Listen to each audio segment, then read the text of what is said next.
Sobrang init guys. Sobrang init po. Tara, samahan nyo kami mag-kopra. Kopra tayo guys para may pangkain tayo. Tutulong muna ako mag-kopra sa kanila guys. Kasi wala naman akong ibang gagawin. Natutulog pa yung baby ko.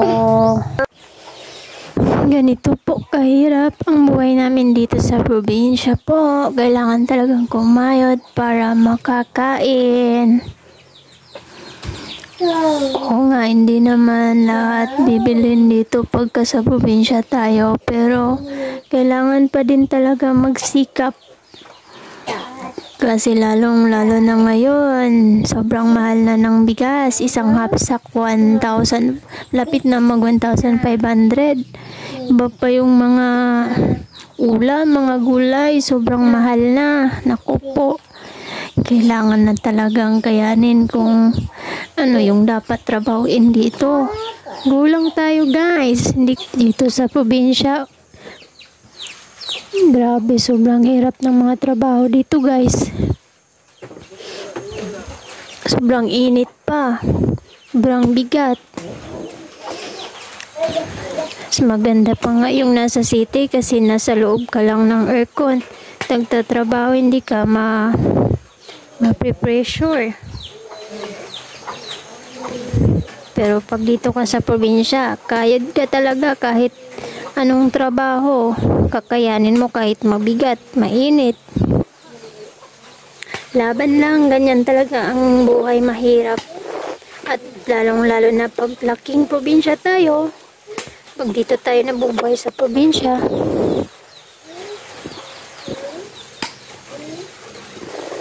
hirap talaga guys. Kaya eto tayo ngayon, nagkukopra para may pandagdag din sa mga gastusin dito sa bahay. Medyo mahirap nga talaga magkopra kasi sobrang init. Wait, okay guys, hindi naman talaga ako nagkukopra nito. Tumutulong lang po talaga ako guys. Kasi wala naman akong magawa eh.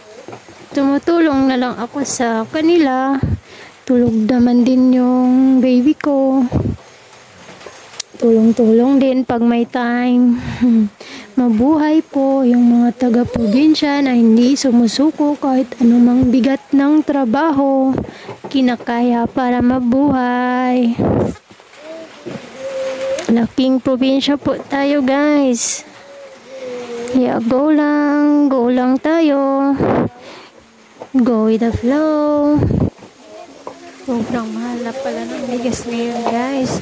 Naku po, pag umabot na to ng 2,000 hapsak, naku po, ang hirap na talaga guys. Hindi na tayo magkain ito pag wala tayong wala tayong kita.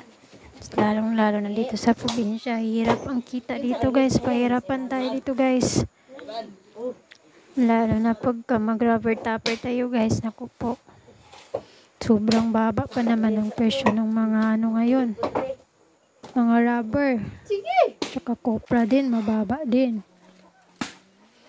Wala na tayong patutunguhan nito guys. Magdasal lang po tayo ni sana hindi masyadong magmahal yung mga bilihin. Ay naku po, madami talagang magugutom nito pagkapatuloy itong tumaas lahat ng mga bilihin. Lalong-lalo na yung bigas. Bigas lang naman po talaga yung pinaka-importante po. Kahit walang ulam, basta may bigas. Sana naman bababa na po ito guys. Dami talagang naapektuhan ngayon. Sobrang creepy.